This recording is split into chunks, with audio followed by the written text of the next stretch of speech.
Hello students and welcome to the world of physics once again. आज हम पढ़ेंगे alpha particle scattering, एक experiment जो कि रदरफोर्ड ने किया था और उसके बेसिस पे Rutherford's nuclear model of atom. ये जो हमारा चैप्टर है ये 12th चैप्टर है फिजिक्स की सीबीएसई एनसीईआरटी बुक का। The name of the chapter is atoms. हम लोग इस टॉपिक को स्टार्ट करने से पहले हम बिगिन करेंगे plum pudding model of atom से। ये मॉडल ऑफ एटम क्या है? ईयर 1898 सर जे थॉमसन, उन्होंने एक स्ट्रक्चर ऑफ एटम प्रपोज किया था जो कि plum pudding model of atom कहा गया था। It was the most accepted model of that time. इस मॉडल के अकॉर्डिंग जैसे प्लम और पुडिंग होती है, प्लम के ऊपर पुडिंग लगी हुई होती है, ठीक वैसे ही इलेक्ट्रॉन्स जो हैं वो नेगेटिवली चार्ज हैं और ये पॉजिटिव चार्ज स्फीयर के ऊपर है, ऐसा उन्होंने कहा। इस मॉडल को प्लम पुडिंग मॉडल कहा गया था। लेकिन ये मॉडल जब एक्सपेरिमेंटली वर्कआउट किया गया था तो बहुत सारे एक्सपेरिमेंट्स ऐसे मिले जब हमने एटॉमिक स्ट्रक्चर स्टडी करा तो ऐसा रिजल्ट नहीं आया कि सारे नेगेटिवली चार्ज जो पार्टिकल्स हैं वो पॉजिटिवली चार्ज पार्टिकल्स के ऊपर हैं। There were many contradictions to this plum pudding model. बहुत सारे contradictions थे, तो साइंटिस्ट को सोचने पर मजबूर होना पड़ा, क्या ये मॉडल सही है? There were many scientists who were performing experiments to check the validity of this model. One such scientist was Ernest Rutherford. From 1871 to 1937, this British physicist did pioneering work in the radioactive radiation field. इनके दो research scholars थे इनके under में, एक तो H जीजर and E martial. तो Rutherford ने एक अपना ही अलग मॉडल प्रपोज किया जीजर और मार्शल की सहायता से।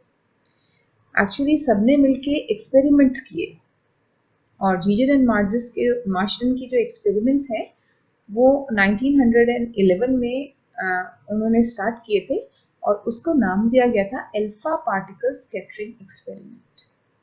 ये जो एक्सपेरिमेंट था कुछ इस टाइप से दिखता था, आप देख सकते हैं। This is figure 12.1 of the book NCERT.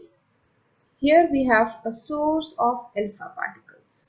यहाँ से alpha particles radioactive source से निकल रहे हैं। निकल के एक छोटी सी स्लिट है, वहां से निकल के दे आर पासिंग स्ट्रेट और जाके गोल्ड फॉइल से टकरा रहे हैं।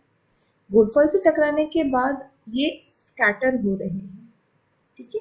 और जब ये स्कैटर हो रहे हैं तो एक हमारे पास कर्व्ड स्क्रीन है, जिंक सल्फाइड की कर्व्ड स्क्रीन है कि जहां पर भी ये रेडिएशन आए तो इस स्क्रीन पर हमें पता लग जाए where are the alpha particles going. Now the screen as shown here gives you some question in mind. Actually the whole setup is giving me some questions. First question, why we are using alpha particles and why we are using very small slit for alpha particles to come out. यहाँ पर मैंने आपको बताया alpha particles हैं जो निकल रहे हैं और बहुत छोटी सी स्लिट है। तो पहला क्वेश्चन तो यही है, ऐसा क्यों है? The answer of first question, why alpha particles, is they are very heavy particles, have high energy. So alpha particles can pierce through an atom which is thought to be like a plum pudding model since the charges are very light in nature. And very small slit for alpha particles to come out. Why is this so? This is so that the alpha particle may come out and travel only in this straight line and strike the gold foil. They don't have to move out here and there, they simply will be moving in a straight line. But there are few more questions coming into my mind. Why particles are bombarded on the thin gold foil? What type of screen is used to detect the particles after passing through the gold foil? So what type of particles are bombarded on the gold foil? The answer here is thin gold. Why the particles are bombarded on the gold foil? The answer here is the gold foil is very thin. आप देख सकते हैं बिल्कुल पतली सी बनाई गई है, single layer of atoms. So it contains approximately 1000 atoms approximately. और जितना कम atoms होगा इतना ही आसान होगा to pass through the atoms. Next, what type of screen is used to detect the particles after passing through the gold foil? Once the particles are passing through the gold foil, what type of screen is used? We are here using a very special circular fluorescent screen. The screen is circular in nature. Why? Because all the scattering should be observed on this screen. ऐसा नहीं है कि यहीं पर scattering होगी और एक flat screen लगा देंगे, सब हमें पार्टिकल्स यहीं मिलेंगे, कहीं भी मिल सकते हैं. Let us put a circular screen and it is fluorescent. जैसे ही अल्फा पार्टिकल की रेडिएशंस यहाँ पर टकराएंगी, we will be able to observe those radiations. So after answering the questions, another thing which comes into my mind is alpha particles are now coming out of the lead cavity. ठीक है, experimental setup है कि lead cavity से alpha particle निकलेंगे, gold foil पे strike करेंगे. What should happen, क्या होना चाहिए? उस टाइम पे प्लम पुडिंग मॉडल चलता था, थॉमसन मॉडल. उसके हिसाब से the atom is a sphere of positive charge with the electrons embedded in it. So it means alpha particles will pass through the foil and hit the detector straight because they are very heavy. Here only a very small deviation is accepted. Okay, our plum pudding model gives us this picture. This is gold foil और जितने भी alpha particles हैं, क्योंकि ये light particles हैं and these are heavy particles, so that they will simply move through the gold foil. और ये detector लगा हुआ है यहाँ पर, ये आप स्ट्रेट लाइन में इसको ऑब्जर्व कर पाएंगे. ये हमारा एक्सपेरिमेंटल सेटअप है समझने का, जो गीगर एंड मार्शटन ने अल्फा पार्टिकल स्कैटरिंग के लिए किया था. लेकिन जो रिजल्ट्स आए थे वो ऐसे नहीं थे. They were very different from what we thought. I am now taking you to a new diagram where the diagram is same but in a more schematic way. ये जो अल्फा पार्टिकल्स है ये यहाँ से निकल रहे हैं, जो बॉक्स था, this is the source of alpha particles.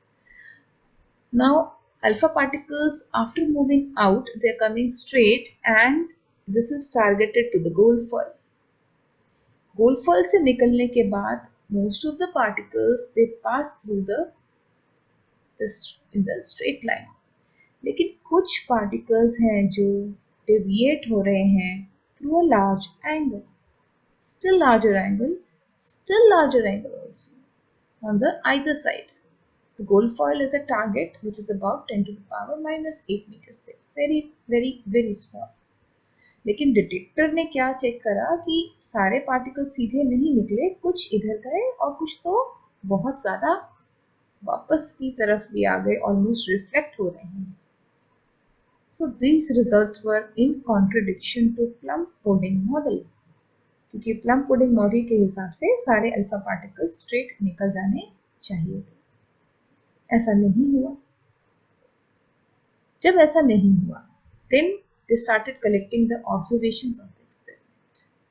To understand the observations, understand this diagram.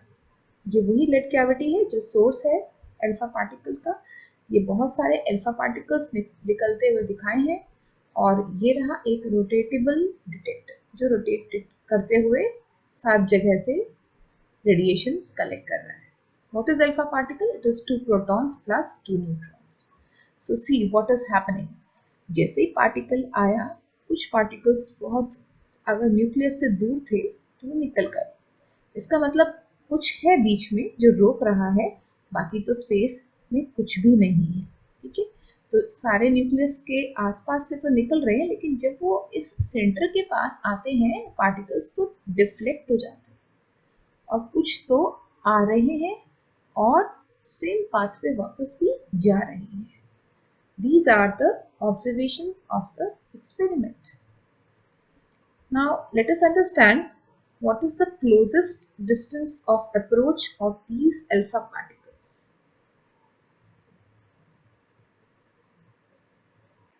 अभी हमने ऑब्जर्वेशंस ऑफ द एक्सपेरिमेंट में देखा कि if this is nucleus, this is atom of gold foil, then कुछ अल्फा पार्टिकल्स ऐसे हैं जो कि हेड ऑन कोलिजन करते हैं इस न्यूक्लियस से, और न्यूक्लियस से हेड ऑन कोलिजन के कारण वो रीबाउंड हो जाते हैं, वापस अपने पाथ पर लौट आते हैं।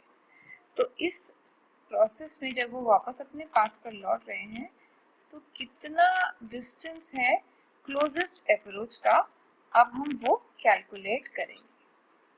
जितना कम से कम डिस्टेंस है जहां से वो न्यूक्लियस के पास से वापस लौट रहे हैं, ये डिस्टेंस हमें एक अंदाजा देता है, अप्रोक्सीमेट अंदाजा है साइज ऑफ एटम का। Now let us calculate what is this distance. इसको कैलकुलेशन के लिए थोड़ा सा समझिए, जैसे जैसे अल्फा पार्टिकल अप्रोच कर रहा है न्यूक्लियस के पास कोलाइड करने के लिए, इसकी जो काइनेटिक एनर्जी है वो धीरे धीरे ट्रांसफॉर्म हो रही है इलेक्ट्रोस्टैटिक पोटेंशियल एनर्जी में। इलेक्ट्रोस्टैटिक पोटेंशियल एनर्जी किसकी?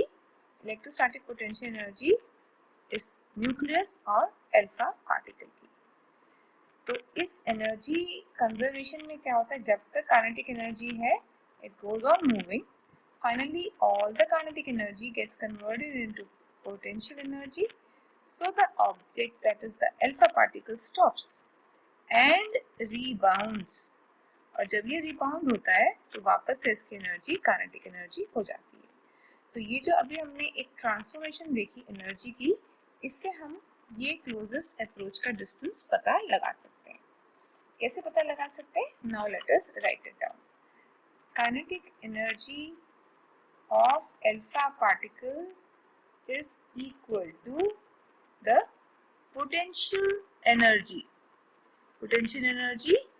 of the alpha particle and gold nucleus. So let us write it down. E K, मैं represent कर रही हूँ kinetic energy को, it is given as potential energy. potential energy का formula हमें मालूम है K Q1 Q2 upon R. Q1 का है, Q1 क्या है? पहला वाला charge, that is the charge on alpha particle. What is Q2? The charge on gold nucleus. ठीक है, so let us put the values. Q1 कितना है? Q1 is given by twice of charge on electron. alpha particle पे ये charge होता है। Q2 क्या है? गोल्ड फॉइल, जैसे कि नंबर ऑफ प्रोटॉन्स इसमें Z है, तो गोल्ड एटम्स के charge, so I can write here 2e multiplied by Ze divided by r. Now what is r? It is d, the distance of closest approach. So let me find now the value for d, और बहुत आसान है d find out करना, just cross multiply करेंगे हम लोग और हमें ये वैल्यू मिल जाएगी। So d is equal to, k तो कांस्टेंट आ ही रहा है, मैं 2 आगे लिख देती हूँ, 2k Z E square upon E K. This is the formula for calculating distance of closest approach. ठीक है, K is constant here, and let me write the value for K. It is 9 into 10 to the power 9. ये हमने पहले calculate किया है. And what is Z? Z is the number of protons. जहाँ पर भी स्ट्राइक हो रहा है, जैसे कि यहाँ गोल्ड पे स्ट्राइक हो रहा है, सो नंबर ऑफ प्रोटॉन्स और एटॉमिक नंबर ऑफ गोल्ड.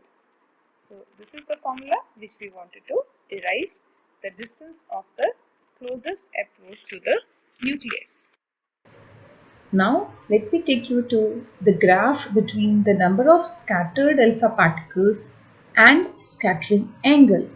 कि जितने अल्फा पार्टिकल्स स्कैटर्ड हुए, कितने हुए और कितने एंगल पे वो ग्राफ बनता है. So you can see here maximum number of particles 10 to the power 7. बहुत सारे particles जो हैं वो minimum angle पे strike कर रहे हैं, मतलब they are passing through it. और जैसे जैसे number of particles कम होते जा रहे हैं, angle बढ़ रहा है. That means a few particles are deviated from the path. It is just like the fact observed by the Geiger and Marsden experiments, जैसे कि ड्रॉ किया था मैंने, few particles are deviated from the path. पर कुछ एक ऐसे हैं जो रिवर्स भी हो रहे हैं, completely रिवर्स हो रहे हैं. Now, what does that mean? Most of the alpha particle pass through the gold foil without much deviation. So, most of the particles are passing. It means most of the part of the atom is empty. कुछ भी नहीं है atom में, तभी वो पास हो रहे हैं. कुछ पार्टिकल्स जो हैं 90 डिग्री तक भी स्कैटर हो रहे हैं. इसका मतलब कहीं कुछ है जो पॉजिटिव है, जो आने वाले पॉजिटिव चार्ज को रिपेल कर रहा है. So we assume that the entire positive charge and mass is concentrated at the tiny center of atom. This tiny center is known as nucleus. इसको हमने न्यूक्लियस डिफाइन कर दिया. तीसरी बात, कुछ ऐसे अल्फा पार्टिकल्स बहुत रेयर हैं but they exist which rebound their path, that is they turn back by 180 degrees.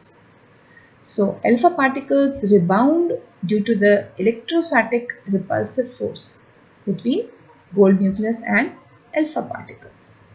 तो ये जो observations है इसके basis पे रदरफोर्ड ने न्यूक्लियर मॉडल ऑफ एटम की हाइपोथेसिस दी या फिर उसके postulates दिए.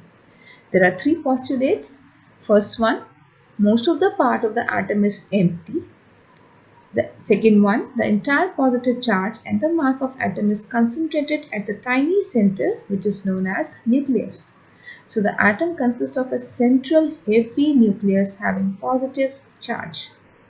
And the third postulate, negatively charged electrons circulate around the nucleus. तो सारा एटम खाली, जो सेंटर है वहाँ पर न्यूक्लियस जो कि पॉजिटिव चार्ज है और उसके आसपास नेगेटिव इलेक्ट्रॉन्स सर्कुलेट हो रहे हैं, मूव कर रहे हैं in the circular path. From this postulate we also have certain limitations. कुछ ऐसे limitations हमने देखे कि जो इस मॉडल को वेरीफाई नहीं करते. सबसे पहली बात, जब दूसरे एक्सपेरिमेंट्स किए गए और हमने ऐसा जो दूसरे साइंटिस्ट हैं उन्होंने देखा कि जो मॉडल है it could not explain the stability of the atom. इस मॉडल के हिसाब से एटम स्टेबल नहीं है, एक जगह इलेक्ट्रॉन नहीं घूम रहा, क्योंकि रदरफोर्ड के हिसाब से इलेक्ट्रॉन इज रिवॉल्विंग अराउंड, और जब भी कोई चीज़ रिवॉल्व करती है इट एक्सेलरेट्स, क्योंकि इसकी वेलोसिटी की डायरेक्शन चेंज होती है at every point and change in velocity gives you acceleration. तो एक रिवॉल्विंग इलेक्ट्रॉन एक्सेलरेट होता है, और हमें पता है कि जब भी एक्सेलरेट हो रहा है electron it is producing EM waves. तो इसका मतलब EM वेव्स क्यों प्रोड्यूस हो रही है, कहाँ से आ रही है वो एनर्जी ऑफ द इलेक्ट्रॉन से आ रही है. तो ये एनर्जी इलेक्ट्रॉन की धीरे धीरे कम हो जाएगी. अगर कम हो जाएगी तो जो ये सर्कुलर पाथ में मूव कर रहा था वो ऐसे नहीं करेगा. सर्कुलर पाथ में वो धीरे धीरे एनर्जी रेडिएट करके सेंटर में फॉल कर जाएगा, लेकिन ऐसा तो होता नहीं है. It means there is something wrong with this atom. Second limitation, the model could not explain the energy spectrum. तो रदरफोर्ड के हिसाब से जो एनर्जी स्पेक्ट्रम है वो कंटिन्यूअस है, तुरंत एनर्जी, मतलब there is no gap in between the energy levels. लेकिन एक्चुअली ऐसा नहीं होता, इट इज डिस्क्रीट. अलग अलग आप एनर्जी लेवल्स में स्पेक्ट्रम में देख सकते हैं. तो ये 2 कमियां रही, ड्रॉबैक्स रहे, लिमिटेशंस रहे रदरफोर्ड न्यूक्लियर मॉडल की. उसके अलावा the model is able to explain neutrality of atom. Atom क्यों न्यूट्रल है, जितना पॉजिटिव नेगेटिव चार्जेस के बारे में, और थर्मोआयनिक इफेक्ट भी ये मॉडल एक्सप्लेन कर पाता है. So this is about Rutherford's nuclear model of atom.